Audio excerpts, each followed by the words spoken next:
Olá, meus amigos, Shalom Aleichem, sejam todos bem-vindos mais uma vez ao nosso devocional diário. Ao lermos o capítulo 10 de Josué, vemos boa parte dele falando da guerra travada entre os filhos de Israel e os habitantes de 5 cidades, dentre elas Jerusalém e Hebrom. Foi uma batalha difícil, estressante, cansativa, porque basta lembrarmos que foi nessa guerra que Josué fala para o sol e a lua pararem até que Israel finalmente fosse capaz de derrotar os inimigos. Só que após essa batalha, aconteceu algo bem interessante. Se lermos dos versos 28 até o 43 do capítulo 10, percebemos que Israel passou a conquistar territórios indo na direção do sul, aparentemente com muita rapidez.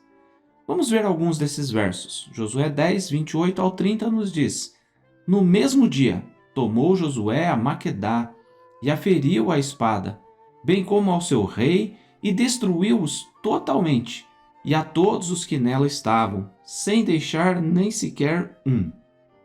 Fez ao rei de Maquedá como fizera ao rei de Jericó. Então Josué e todo Israel com ele passou de Maquedá a Libna e pelejou contra ela, e o Senhor a deu nas mãos de Israel. O texto deixa claro que no mesmo dia, após terem sepultado os reis inimigos numa caverna, o exército de Israel derrotou Maquedá. Depois partiu para Libna e assim a conquistou. E daí vieram outras cidades: Laquis, Eglon, Gezer, Hebrom. Mas se observarmos na guerra anterior, o rei de Hebrom já havia sido morto e estava entre aqueles que foram pendurados no madeiro e depois foram jogados na cova.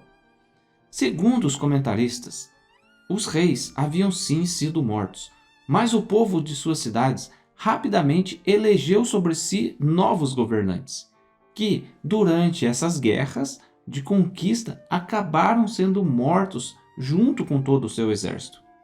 Como curiosidade, é importante saber que, embora o rei de Jerusalém também tenha sido morto, e boa parte do seu exército junto com ele, não foi nessa ocasião que a cidade fora conquistada. Ao reler o texto, percebemos claramente que a guerra ocorreu junto ao território dos gibeonitas, e quando os reis fugiram, eles foram mortos em Maquedá, a cidade aqui então conquistada por Josué. Portanto, Jerusalém, como sabemos, foi uma conquista posterior. Seguindo, nós vemos que, a partir do verso 43, dá para a gente ter uma percepção do que de fato ocorreu.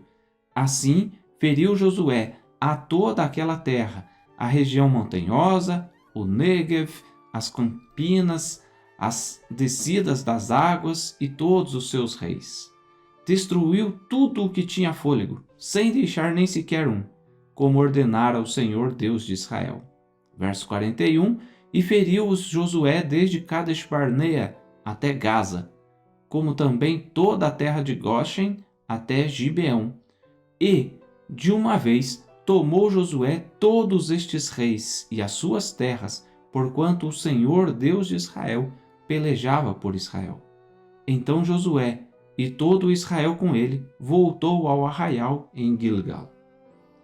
Se dermos uma olhada no mapa de Israel atual, podemos perceber a extensa região conquistada por Josué. Toda a área do Negev, onde hoje podemos visitar, por exemplo, a cidade de Beersheba, que antes já havia sido habitada pelos patriarcas Abraão, Isaque, Jacó.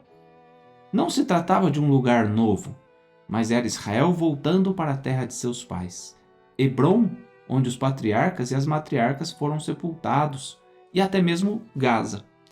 O capítulo conclui, mais uma vez, com uma afirmação de que Josué conquistou as terras, porque Deus pelejava por Israel.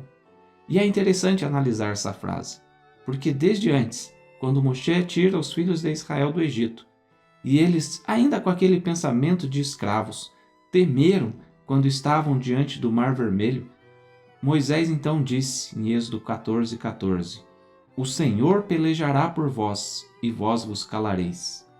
Mesmo pouco antes da sua morte, ao animar Josué, a Torá declara em Deuteronômio capítulo 3, 21 e 22, Também neste tempo dei ordem a Josué dizendo, Os teus olhos veem tudo o que o Senhor vosso Deus tem feito a estes 2 reis. Assim fará o Senhor a todos os reinos a que tu passarás. Não os temais, porque o Senhor vosso Deus é o que peleja por vós. Nas conquistas de Israel, percebemos que se cumpre aqui a palavra de Moisés a Josué. E sim, se crermos, sem temer, veremos que Deus ainda peleja por nós. Confie nisso e não se esqueça de diariamente agradecer a Hashem pelas lutas e pelas vitórias, tendo sempre 5 minutos para Deus. Shalom.